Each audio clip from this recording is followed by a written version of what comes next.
EFF is the only organization that said we are going to fight for the total liberation of black people in South Africa.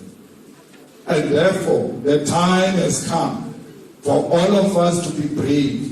That there is no old man who's going to unite black people in South Africa. Only the EFF can unite black people in South Africa.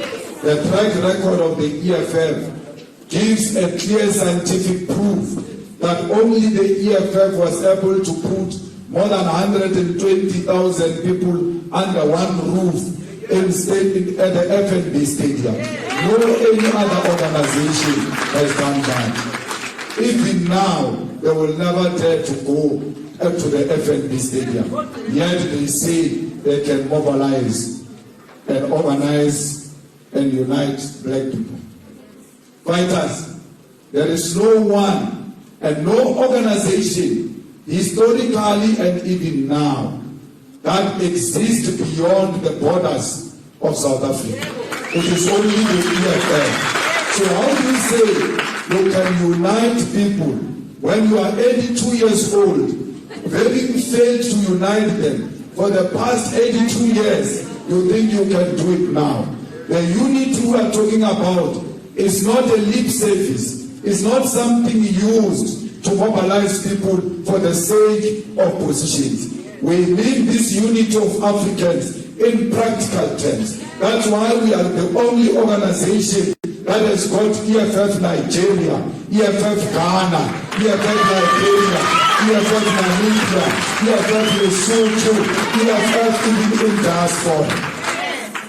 Only the leadership of the EFF in South Africa gets celebrated by African people all over the continent, all over the world, and even in the diaspora. All the black people, wherever they are found, they know of this animal called the EFF. Why would you want to close the EFF for a spice shop with expired food?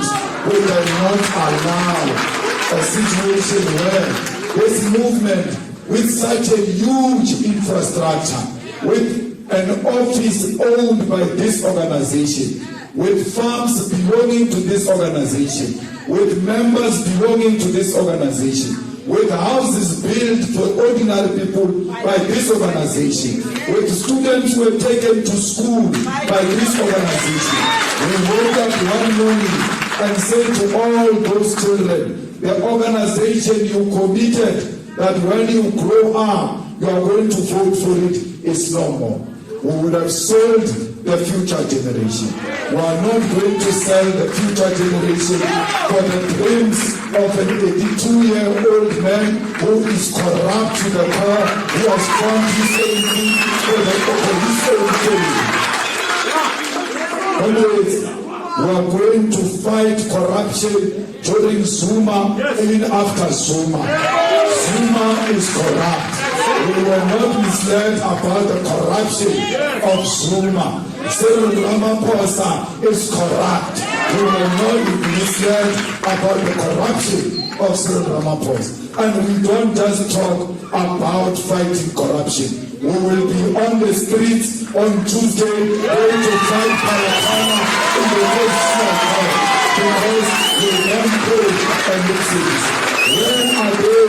All these people who are saying they can unite Africans. The thing that is eating away the unity of Africans, the development of Africans, the liberation of Africans is corruption. You stop corruption, you open doors for service delivery. That's why we are fighting corruption, because we know the defeat of corruption will mean free education and free health care and quality houses for our people. It does not only begin at easily identifiable signs of being a double agent, but it begins at a level comprising of ideas. It is when ideas and principles are sacrificed at the altar of self-interest that infiltration manifests itself, and that self-interest can be disguised as being in the best interest of the movement. The EFF was not only confronted by infiltration for the purpose of sabotage in elections or for the purpose of destroying the organization as we know it.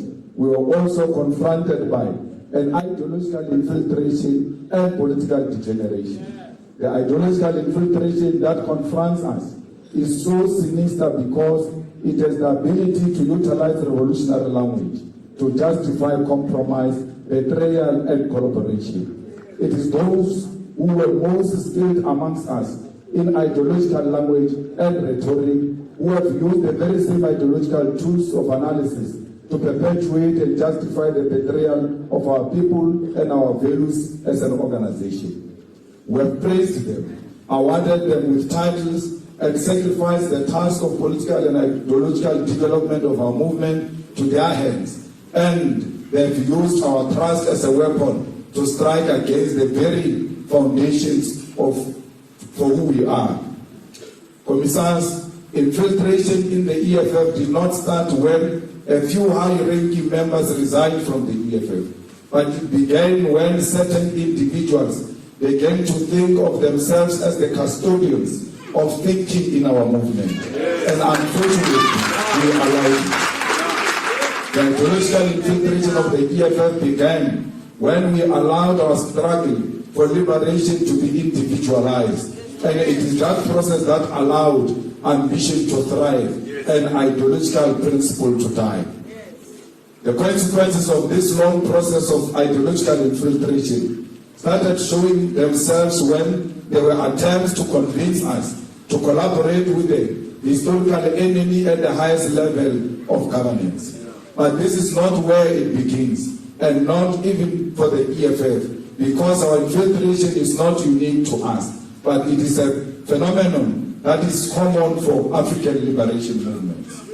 The infiltration of the EFF is no different from the infiltration that has confronted the former liberation movement here in South Africa, not only in 1994, but various moments in its struggle, including its formation. As a movement for economic freedom, we are victims of a historical infiltration of our values and ideals as freedom fighters. And it is an infiltration we have inherited in the same way that we have inherited the liberation struggle itself. Commissars, in order to explain the culture of infiltration that we have inherited, I will argue to explore what I will call the three historical parallels of compromise that define and characterize the infiltration of the EFF. The similarities in history with what we have experienced recently can be drawn between the character and form of struggle by the ANC in its formative stage, the political degeneration of the liberation movement during the armed struggle, and the Burkina Faso moment which led to the untimely death of Thomas Sankara. The parallels will show all of you as delegates that the signs of infiltration and compromise were there, but we refuse to accept them for what they are because of dishonesty with ourselves and our sacrificing of the organization to the culture of individualism.